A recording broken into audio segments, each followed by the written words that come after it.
Some of the conscious discipline structures I have in my classes, we've got jobs, we've got a wish well board, we've got kindnesses, and that's been fun for the kids because they really notice each other's kindnesses, and all they like to do is walk up to the board and slap that little foam hand on there when they notice that people are being kind. And I've started noticing they point to each other like, "Ooh, I saw you, you did something cool." And somebody who wasn't even involved in it will walk up and slap a kindness hand on the board. I've put these conscious discipline structures in my classroom, and we do, Brain Smart Start, and we breathe at the beginning of class, and motivational message and this kind of stuff.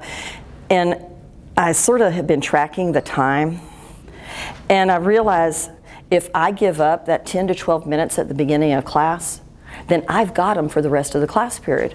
We're under time pressures. All of us are. We've got this meeting and that meeting, and we've got all this content to cover, and it seems really overwhelming. But I've taken that 10 or 12 minutes in my day to help the kids so that they are ready to learn. And now, when I've got them, they're mine. And I can get that content to them because we are working as a learning community instead of a whole bunch of individuals who don't see a goal that we work on together. And that's giving up that little bit of time. It seems like, oh my goodness, how am I going to fit all this curriculum in? And we're all frantic. But I got that time back because I'm not managing upset in the kids. The kids can begin to manage their own upset with support. We're about to take our science CBA. Remember, that's at 9 weeks. You are ready. We have prepared. Okay, so let's just regain our focus so we are ready to go. Take your hands, rub them together. As you're rubbing, breathe in. You're breathing in calm. Shake out that worry. Okay. Breathe in focus. You got this. Breathe out concern. Take those warm hands and put it wherever you're feeling that stress. For me, it's the back of my neck. I notice some of y'all notice forehead is where you feel stress. Okay. Ooh, I heard a pop there. Bend your neck forward. Relax it a little bit. Relax those muscles because we feel stress there. Bend it back a little bit. Oh, that feels good. Side to side. Okay. Roll the shoulders around a little bit. Shake it out.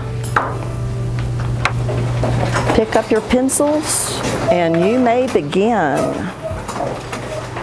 I found out that conscious discipline helps kids, but what it really helps is me.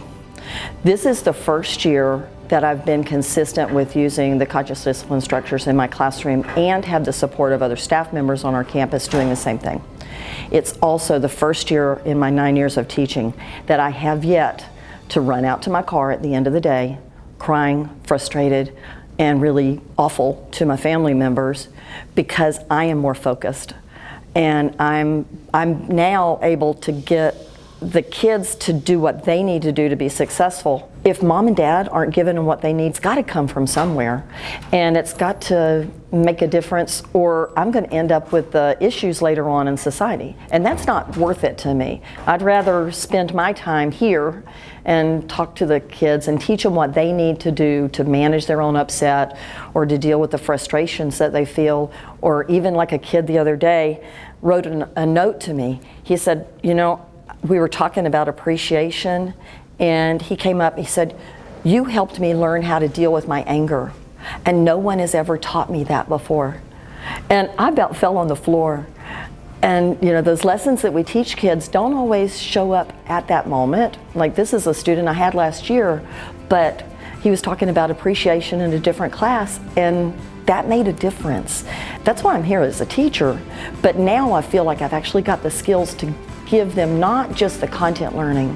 I'm excellent at that, but I can help them get the life skills that help make them to be a successful kiddo, and that's more valuable than anything.